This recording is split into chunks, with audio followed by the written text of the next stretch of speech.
A seguir, Hora da Notícia.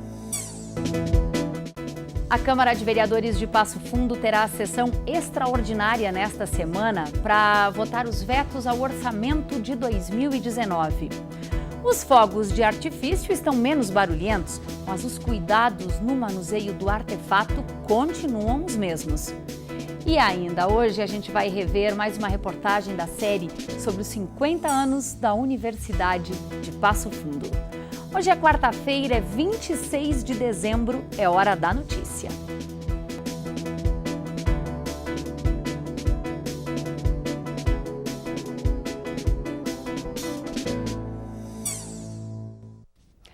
O conceito de soltar fogos de artifício está mudando.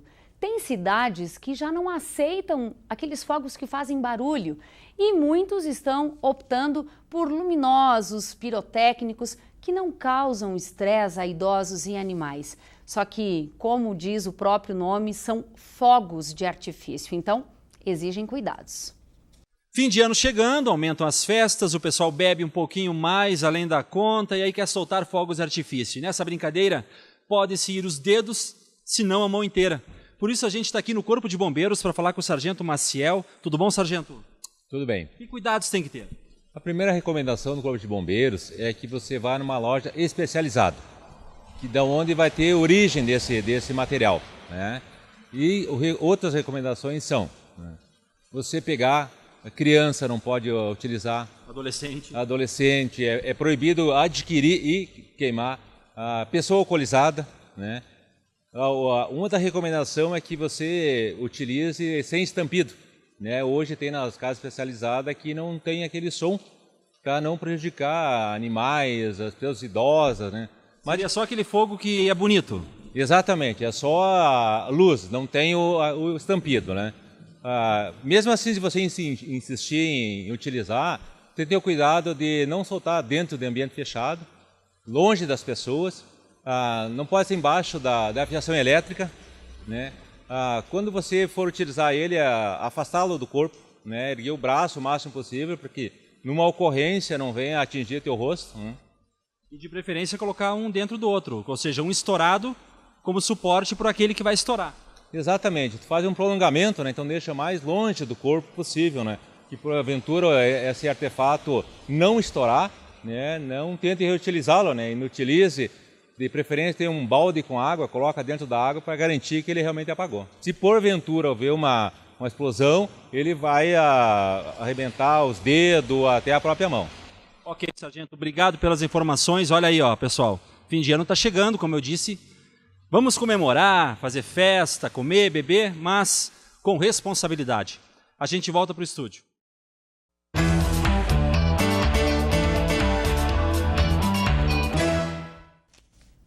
E a Câmara de Vereadores de Passo Fundo tem sessão extraordinária nesta semana. Quem tem as informações é Zumara Colucci. Zumara, quais são as notícias do Fatos de hoje?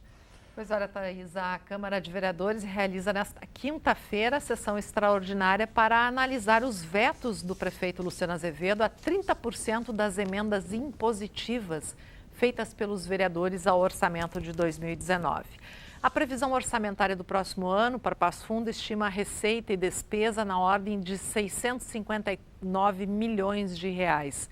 Cada vereador pôde destinar cerca de 340 mil em emendas, sendo que 50% do valor obrigatoriamente foi para a área da saúde. Das 80 emendas apresentadas pelos vereadores, foram sancionadas 58. As emendas beneficiam escolas, unidades de saúde e o Hospital Municipal César Santos, entre outras melhorias. A maior parte delas envolve a área da saúde, buscando a modernização e estruturação das unidades de saúde e qualificando o atendimento à população. De acordo com a legislação, as emendas impositivas são, como o próprio nome diz, uma imposição ao Executivo. O poder público é obrigado a executá-las no exercício do orçamento. As emendas impositivas podem, no entanto, receber o veto do Executivo. Isso ocorre quando forem incompatíveis com o plano plurianual ou a lei de diretrizes orçamentárias, que também compõe a peça orçamentária, ou ainda quando sugerem a criação de programas de governo, por exemplo. Além disso, as emendas impositivas devem indicar os recursos necessários para que tal demanda saia do papel e não podem retirar recursos que já estejam constitucionalmente vinculados, como os destinados à pasta da educação. A sessão de amanhã da Câmara de Vereadores está programada para iniciar às 15h. E a comunidade que está de folga por esses dias, que trabalha em empresas com recesso, pode acompanhar também. Aliás, a Câmara está sempre aberta à comunidade, né, Zilmara? A sessão é aberta para toda a comunidade. Obrigada, bom trabalho. Até amanhã. Até amanhã. Bom, o trecho em obras da Avenida Brasil entre as ruas Dr. Bozano e Olavo Bilac, no sentido bairro Centro, está liberado para o trânsito até o início de janeiro. É que as obras elas serão retomadas assim que for regularizada a entrega de asfalto pela Petrobras, o que vai garantir a conclusão dos serviços de pavimentação da pista e da ciclovia. Depois do intervalo, tem a terceira reportagem especial sobre os 50 anos da Universidade de Passo Fundo. Nós já voltamos.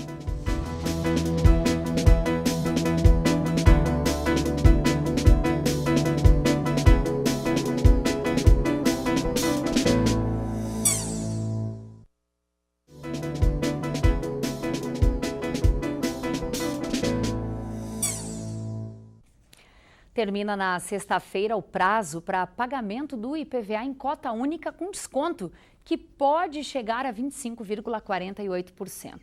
E esta semana, o motorista que quiser aproveitar esta vantagem já pode, nessa mesma operação bancária, pagar o DPVAT. Os novos valores do DPVAT, que já considera a taxa de expedição do documento e IOF incidente, estão disponíveis em toda a rede bancária credenciada a recolher o imposto. Não haverá distribuição de medicamentos nas farmácias das unidades de saúde dos bairros de Passo Fundo até sexta-feira, dia 28. O atendimento ele fica então restrito agora à farmácia central, que fica aberta das 8 da manhã até às 7 horas da noite. A unidade móvel do programa Farmácia Mais Perto, essa segue o cronograma normal. A quarta-feira será mais um dia de calor e de instabilidade. O dia amanheceu nublado, o sol vai e volta. Bom, a gente vai ver então como fica o tempo nos próximos dias.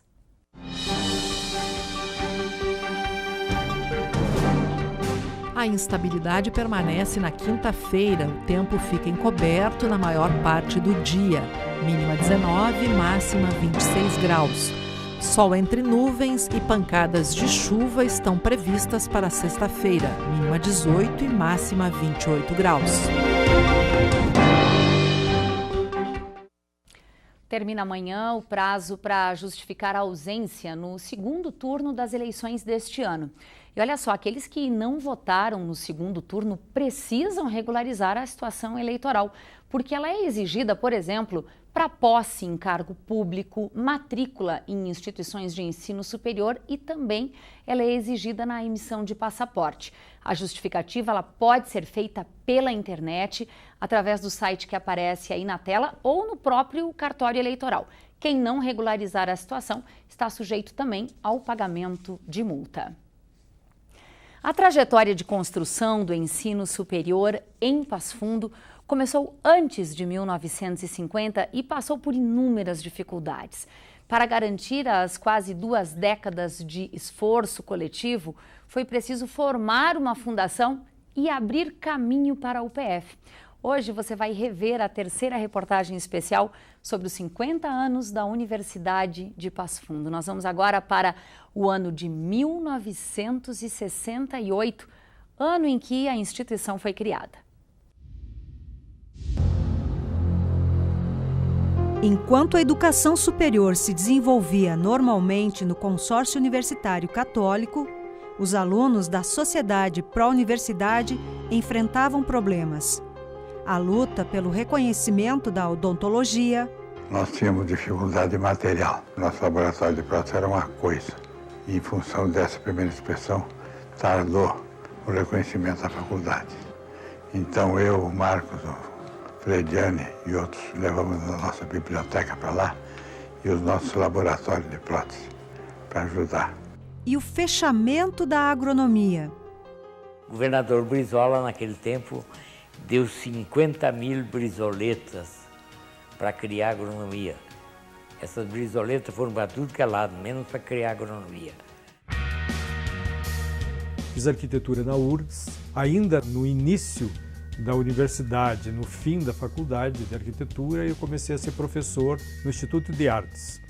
Teve o protesto disso, teve o protesto daquilo, né? Meu irmão estava na agronomia, fecharam a agronomia, né? Daí um primo estava na agronomia, fecharam a agronomia, depois fecharam de novo a agronomia, e daí criaram a agronomia, e daí autorizaram. Nós tivemos que interromper nossos estudos e procurar, a faculdade ajudou, a instituição ajudou, a nos recolocar em outras instituições, outras escolas de agronomia. Eu fui para Curitiba. As pessoas podiam escolher, porque várias escolas foram solidárias e ofereceram a possibilidade que os alunos do curso de agronomia da Sociedade Pró-Universidade de Passo Fundo então fossem realocados, fossem assimilados por essas instituições. Também na Sociedade Pró-Universidade, os conflitos político-partidários e a intervenção geraram grande desgaste. Para que a crise não destruísse com tudo que já existia, surgiu a ideia de formar uma fundação para tomar conta da educação superior. A criação da fundação foi a semente que fez essa árvore brotar, que salvou a existência e a exuberância do ensino superior em Passo Fundo e região. É a partir desta proposta que a Sociedade Pró-Universidade e o Consórcio Universitário Católico se unem em 1967. Numa nova e única entidade, a Fundação Universidade de Passo Fundo. Para impulsionar e desenvolver o ensino superior, é formada a Fundação Universidade de Passo Fundo, determinante para a formação da UPF em 1968. Meu pai era muito tradicional, ele não abria muito espaço para a gente escolher uma outra profissão a não ser o magistério. Então, eu me tornei aluna da Faculdade de Pedagogia. Naquela época, era o Consórcio Universitário Católico. Nós não tínhamos ainda uma universidade em Passo Fundo. E havia o Grêmio Estudantil. Quando os bichos que entravam na faculdade, havia uma tradição em Passo Fundo do desfile na rua. Cada curso organizava alguma fantasia, ou criticando alguma coisa, ou homenageando algumas pessoas. A população saía às ruas para assistir o desfile dos bichos.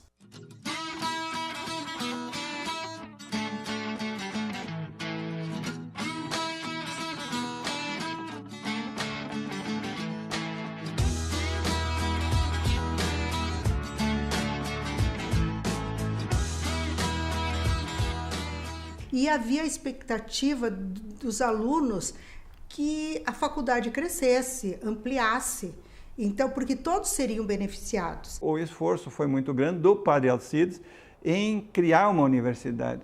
Ele fez esforços para criar uma universidade estadual. Não foi conseguido. Depois foi uma tentativa de trazer uma universidade federal. Ele também não teve sucesso, mas veja uma coisa interessante. Tarso Dutra, que era um ministro na época, ele deu uma sugestão, prêmio consolação, para esse esforço que acontecia. Disse, então, por que vocês não criam uma fundação universitária que abrigue a Universidade de Passo Fundo, a exemplo de muitas universidades dos Estados Unidos? Fui eleito um grupo de conselheiros para serem membros deste conselho que coordena as políticas básicas. Constituída essa fundação, o seu conselho, aí se pensou efetivamente numa universidade. Então havia uma expectativa de todos os alunos que acontecesse essa passagem de uma faculdade para uma universidade. E ela realmente foi efetivada em 68, né? Foi declarada Universidade de Passo Fundo, tanto assim que Costa e Silva esteve presente, né? em abril desse ano, em 68, para dar visibilidade oficial a essa universidade. Na oportunidade, é assinado o decreto criando a Universidade de Passo Fundo. O presidente manifesta ainda a importância dos municípios, a base do tripé formado pelos poderes legislativo, judiciário e executivo. O padre Alcides chamou a turma do diretório acadêmico e convidou os que pudessem participar, que fossem juntos a Porto Alegre. E aí, eis que para mim era uma grande conquista também poder sair e poder assistir que no meio de todas as autoridades presentes, a única mulher era eu, que de repente estava entre as autoridades ali. Tinha muitas estudantes que foram também, mas talvez por curiosidade naquele momento eu tenha me aproximado mais e eles bateram a foto e aí ficou registrada a minha pessoa nessa foto, que eu só fiquei descobrindo muito tempo mais tarde. É uma conquista enorme você ser protagonista de uma história.